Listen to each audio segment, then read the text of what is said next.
విశాఖపట్నం మన విష్ణు సాంప్రదాయానికి ప్రచారకర్త మన అవతారం శ్రీ రామానుజం గారి అవతరించి 1000 ఇయర్స్ కంప్లీట్ అయిన శుభ సందర్భంలో మన కంచి పీఠాధివారు మొత్తం శాస్త్రయాత్ర 1000 సంవత్సరాల మొత్తం ఆల్ ఇండియాలో శాస్త్రయాత్ర 75 సిటీస్లో నిర్వహిస్తున్నారు. అందులో భాగంగా మనకు 5వ తారీఖున విశాఖపట్నం ఆ యాత్ర చేరుతుంది. ఆ యాత్రని మనం స్వాగతించేసి ఇక్కడ 2 రోజులు వాల్తారుగా ఆధ్యాత్మిక ప్రవచనాల కార్యక్రమం నిర్వహిస్తున్నాం.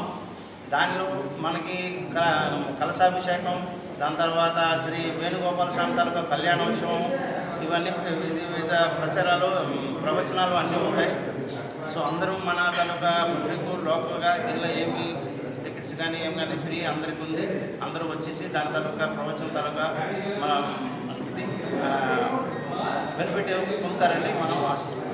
తారీఖు సాయంత్రం మనకి ఇక్కడ వస్తున్నారు గురుద్వారా దగ్గరికి. అక్కడ నుండి మనం వాళ్ళని స్వాగతించి ప్రొసెస్ అక్కడ పట్టుకెళ్ళిపోతాం వెన్యూ దగ్గరికి. 6వ తారీఖు ఉదయం తెల్లారి 9 నుండి సాయంత్రం 8 వరకు కంటిన్యూస్ ప్రోగ్రామ్స్ ఉంటాయి. అలాగే 7వ తారీఖు కూడా ఉదయం తెల్లారి 9 నుండి మధ్యాహ్నం 12-1 గంట వరకు ఉంటుంది. 1 గంట తర్వాత వాళ్ళు నెక్స్ట్ స్టెప్ అక్కడికి వెళ్ళిపోతారు. కాకినాడ కోసం వాళ్ళు బయలుదేరుతారు. సో ఈ 2 days మనం ఉంటుంది. డైలీ ఆరతి అన్ని ప్రోగ్రామ్స్ ఉంటాయి. దానికి రావాలి. మన శ్రీ రామానుజ స్వాमीजी अवतार के 1000 इयर्स कंप्लीट అవుతున్నాయి. ఆ సందర్భంగా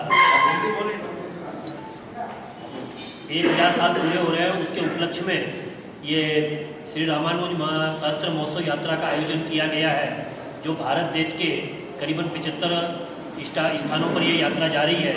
ये यात्रा 11 मार्च 2016 से चालू होकर 15 अगस्त 2016 तक चलेगी, जिसके अंतर्गत तिरुपति, मुंबई, अहमदाबाद, जोधपुर, जयपुर, दिल्ली, वृंदावन, अयोध्या, पटना, कोलकाता, जगन्नाथपुरी ఎంత తిరిగేసి యాత్ర మన విశాఖపట్నం వస్తున్నాయి. విశాఖపట్నం నుండి యాత్ర కాకినాడ, రాజమండ్రి, విజయవాడ, హైదరాబాద్, బెంగళూరు, మేల్కోట, శ్రీరంగం, చెన్నై అవుతూ కాంచీపురం వెళ్తుంది.